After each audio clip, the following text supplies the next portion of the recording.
आप सभी लोगों को मेरा नमस्कार। जय श्री महाकाल, जय माँ काली। मैं आप सभी लोगों को और एक नए वीडियो में स्वागत करता हूँ। जैसे आप सभी लोग जानते हैं, गायत्री को तंत्र में और मंत्र शास्त्रों में सर्वश्रेष्ठ मंत्र और मंत्रराज की संज्ञा दी गई है। ये साधना सामान्य तरीके से हर जनमानस के लिए उपलब्ध है और सभी के लिए फलदायी और सिद्धिप्रद कहा गया है। लेकिन आजकल का एक समय है जहाँ पे साधकगण जो हैं वो गायत्री मंत्र को एक सामान्य मंत्र की तरह ले लेते हैं और वो भूल जाते हैं कि इसको तंत्र शास्त्रों में मंत्रराज की संज्ञा दी गई है। भूल के लोग केवल ही केवल गायत्री के एक ही भाग से परिचित हैं, अर्थात लोग जानते हैं गायत्री केवल ही केवल सात्विक मार्ग से चलती है। लेकिन लोग ये भूल चुके हैं, तंत्र शास्त्रों में कोई भी चीज़ सात्विक, राजसिक या तामसिक नहीं होता। सबको अपने आप में संपूर्ण भाव के साथ किया जाता है। तो उसी प्रकार से तंत्र शास्त्र में गायत्री के वामाचारणी साधनाओं के बारे में भी वर्णना मिलता है। तो आज के वीडियो में मैं उसी माता गायत्री के वामाचारणी साधना के ऊपर आप सभी लोगों को बताने जा रहा हूँ। ये एक विशेष संत का अनुभव है जिसको आज मैं आप सभी लोगों के सामने प्रकाशित करूँगा। तो ध्यानपूर्वक आज का वीडियो देखिए ताकि आप सभी लोगों को इससे बहुत कुछ नॉलेज दिखने को मिलेगा और साथ ही साथ जो लोग गायत्री साधक हैं उन लोगों के लिए भी आगे का मार्ग प्रशस्त होगा। तो चलिए शुरू करते हैं आज के वीडियो को और जानते हैं माता गायत्री के वामाचारणी साधना के अनुभव के ऊपर। संत का नाम लेना सही नहीं क्योंकि इनका नाम कई पब्लिकली जगहों में अवेलेबल है। साथ ही साथ ये जो चीज़ है ये एक जगह पे एक संस्करण में मैंने पढ़ा था, तो मैंने सोचा कि आप सभी लोगों को जानना बहुत इम्पोर्टेंट होगा, तब मैं आज का वीडियो ये बना भी रहा हूँ। तो एक संत थे, एक जगह पे प्रवचन कर रहे थे। प्रवचन करते समय उधर बहुत सारे लोग भीड़ में थे और भीड़ में प्रवचन करते समय तो संत महात्मा क्या हुए कि थोड़ा चुप हुए और जैसे ही चुप हुए थोड़ा पानी पिए और अचानक से उनको दौरे पड़ना चालू हो गए। वो एकदम हाथ में और उनके बॉडी में ऐसा लगने लगा देखने वाले लोगों को कि उनके बॉडी में करंट दौड़ रहा हो और वो एकदम फड़फड़ा के गिर गए, अचानक से बेहोश हो गए। दौरा पड़ा और वो महात्मा बेहोश हो गए। तो उनके शिष्यों के द्वारा उनको कुटिया में लिया गया और कुटिया में लेके उनको पानी पिलाया गया। उस स्थान पे उनका एक नया शिष्य भी था जो नया नया उनसे दीक्षा प्राप्त था। तो दीक्षा प्राप्त करने के बाद वो उनके महात्मा के पास जाता है और बोलता है कि गुरुदेव, आपको ये ऐसा क्यों होता है? क्योंकि पिछले समय में भी मैंने 2 से 4 बार आपको देख चुका हूँ कि आप लोगों के बीच में रहते हैं और अचानक से आपको इस तरह का दौरा पड़ता है और आप अचानक बेहोश हो जाते हैं। तो ये क्यों होता है? कृपया इसके बारे में प्रकाश डालें। और आप जैसे बड़े महात्माओं को इस प्रकार का रोग ये तो असंभव है, तो ये हुआ कैसे? कृपया इसके ऊपर प्रकाश डालें। तब महात्मा बड़ी गंभीरता से उनको बोलते हैं कि जानते हो बेटे, ये जो प्रभाव है ये मेरी पुराने साधनाओं का प्रभाव है जो मैंने गलती से किया था और आज तक उसका प्रभाव को मैं भुगत रहा हूँ। उस साधना में गलती के कारण जो मेरे को श्राप मिला है, आज तक उस श्राप का भुक्तभोगी मैं हूँ। तब वो महात्मा का शिष्य उनसे पूछता है कि ये कौन सा साधना था? तब वो महात्मा बोलते हैं ये वाम मार्गी गायत्री साधना था। तब वो महात्मा अपने संस्मरण में बताते हैं कि केदारनाथ से होके वो चलते चलते काशी की ओर आए थे। तो काशी में उनको एक महात्मा के साथ मुलाकात हुई। लगभग 2 महीने उन महात्मा के साथ रुकने के बाद उन महात्मा के सेवा में उन्होंने अपना पूरा समय दिया था और उनसे कई प्रकार के गोपनीय ज्ञानों को उन्होंने आहरण किया था। उस समय उन महात्मा ने उनको वाम मार्गी विशेष वीराचारी गायत्री साधना के बारे में बतलाया था और इस वीराचारी साधना के बारे में जब उन्होंने बतलाया था तब महात्मा को करने की बहुत आकांक्षा हुई। तो उनके निर्देशन में इन्होंने वो वामाचारणी गायत्री साधना किया। काशी से थोड़ा दूर जंगल की साइड की ओर उन्होंने अपना एक छोटा सा कुटिया बनाया उन महात्मा दोनों ने, और गुरु शिष्यों के परस्पर संबंध को स्थापित करते हुए उन दोनों जो बड़े योगी थे उनसे महात्मा ने दीक्षा प्राप्त की गायत्री के वामाचारणी प्रोसेस पे। तो दीक्षा प्राप्त करने के बाद उन योगी के सानिध्य में महात्मा ने साधना चालू किया। साधना जो था टोटल 41 डेज का साधना था और ये साधना विशेष रूप से रात को ही होती थी। सुबह इनका त्रिसंध्या जाप गायत्री का रहता था साधारण रूप से और मूल रूप से रात को वामाचारणी गायत्री साधना होती थी। रात्र के समय इनको ब्रह्म मुहूर्त तक टोटल विशेष मात्रा में लगभग गायत्री का 5000 जाप करना होता था 41 दिनों तक। साथ ही साथ विशेष गायत्री यंत्र को बना के ये उसका पूजन करते थे और जो पंचमकार आदि से उसका पूजन के साथ उनका विसिंचन भी किया करते थे। वो जो योगीराज थे, योगीराज ने उनको बता रखा था कि कुछ भी हो जाए साधना में आपको उठना नहीं होता है।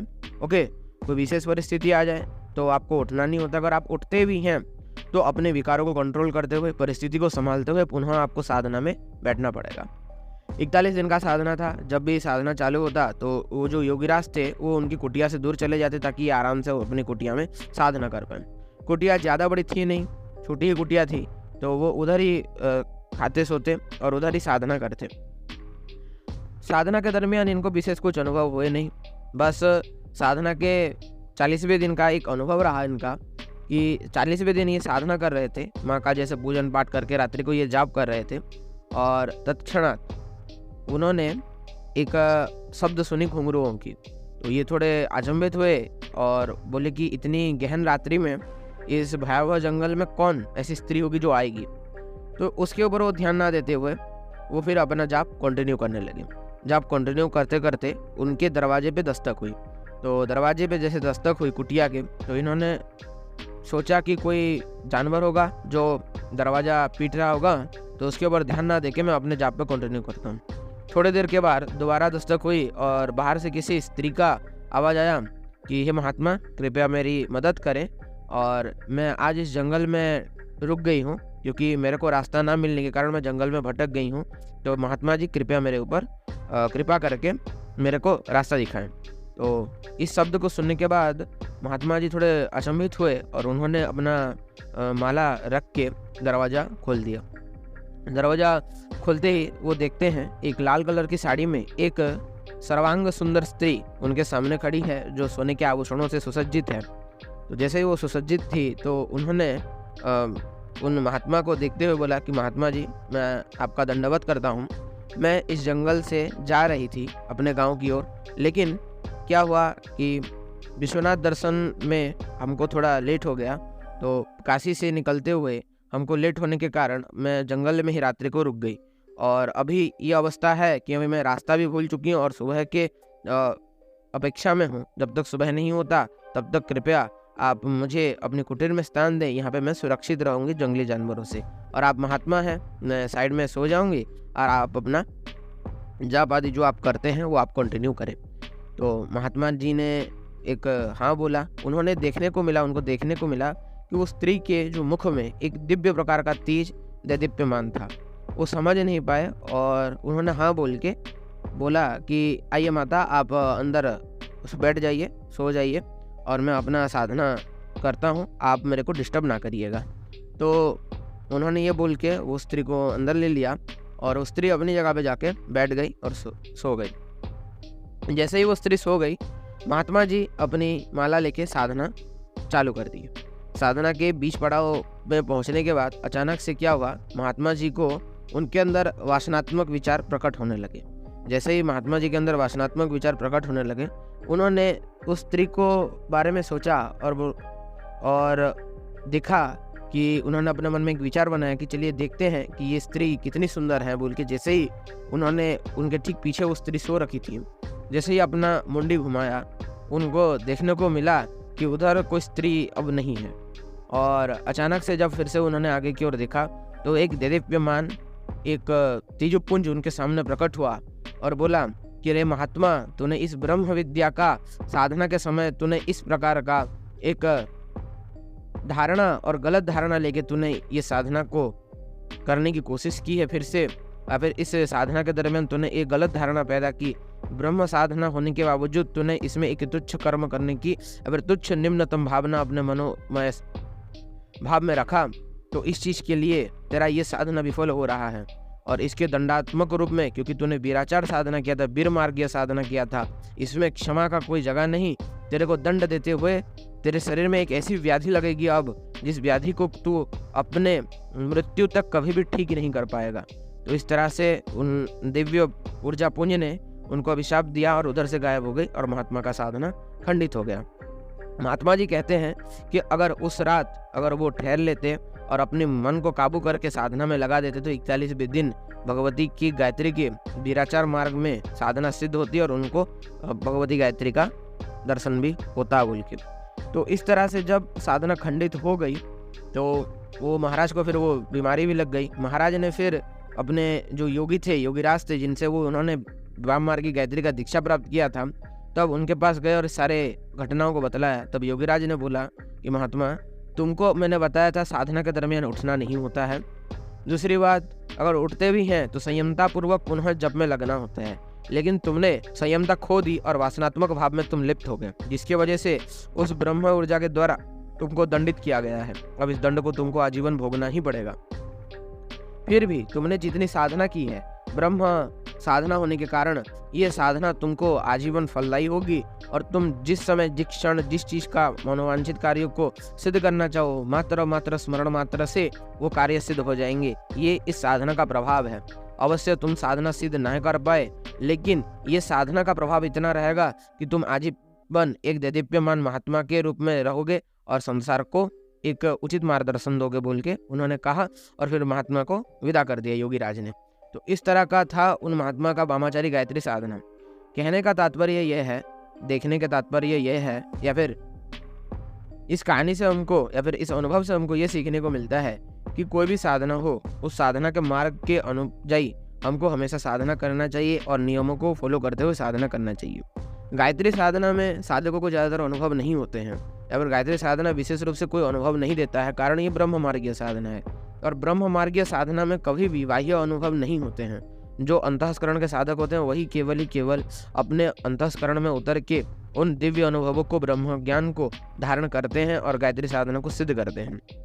इसीलिए आजकल के लोग जब गायत्री जाप करते हैं, उनके अंदर इतना ज्ञान ना होने के कारण वो सोचते हैं कि गायत्री साधना हमने इतना किया, हमको कुछ बेनिफिट से नहीं हुआ, और वो साधना को छोड़ देते हैं और सोचते हैं कि गायत्री मंत्र एक वैदिक मंत्र है और विफल है, जबकि ऐसा बिल्कुल नहीं है। गायत्री मंत्र को वीराचार, वामाचार से लेकर अघोर आदि संप्रदायों में भी गायत्री मंत्र से तंत्रोक्त साधना सिद्ध की जाती है और गायत्री के शक्तियों का हरण किया जाता है। अभी भी ये चलता आ रहा है गुरु संप्रदायों में। तो ये ऐसा एक अनुभव था। कहने का एक उदाहरण ये है कि कोई भी मंत्र छोटा नहीं होता, कोई भी मंत्र बड़ा नहीं होता। विशेषकर जो गायत्री मंत्र है वो समाज के हित के लिए प्रकाशित किया गया है। जो साधक होते हैं वो अपनी उच्चतर साधनाओं की स्थितियों को देखते हुए गायत्री मंत्र की साधना अपने हिसाब से करते हैं और आगे बढ़ते हैं जीवनों में। तो इसी तरह से गायत्री का महात्म्य है। आज का वीडियो बनाने का एक ही लक्ष्य था कि लोग गायत्री मंत्र के ऊपर सोचते हैं कि ये केवल सात्विक साधना है। तो आज का वीडियो बना के मैंने आप लोगों के सामने एक दृष्टांत दिया कि गायत्री केवल सात्विक नहीं, ये वीराचार और वामाचार के अकॉर्डिंग भी गायत्री साधना हो सकती है। बस जरूरत है एक सक्षम गुरु और सही मार्गदर्शन की। तो आशा करता हूँ आज का वीडियो आप सभी लोग को बेहद पसंद आया होगा। अगर पसंद आया तो अवश्य हमारे चैनल को सब्सक्राइब कर लें, वीडियो को लाइक करें, शेयर करें। और एक बात, डिस्क्रिप्शन में और पिन कमेंट में मेरा टेलीग्राम ग्रुप और इंस्टाग्राम का लिंक मिल जाएगा, तो अवश्य जाकर आप सभी लोग उसको फॉलो करें ताकि जरूरी अपडेट्स आप लोग सभी लोगों को मिलते रहें। ओके, तो ये था कुछ आज का वीडियो। सभी को मेरा नमस्कार, जय श्री महाकाल, जय मां काली। मिलता हूँ आप सभी लोगों को और एक किसी नए वीडियो।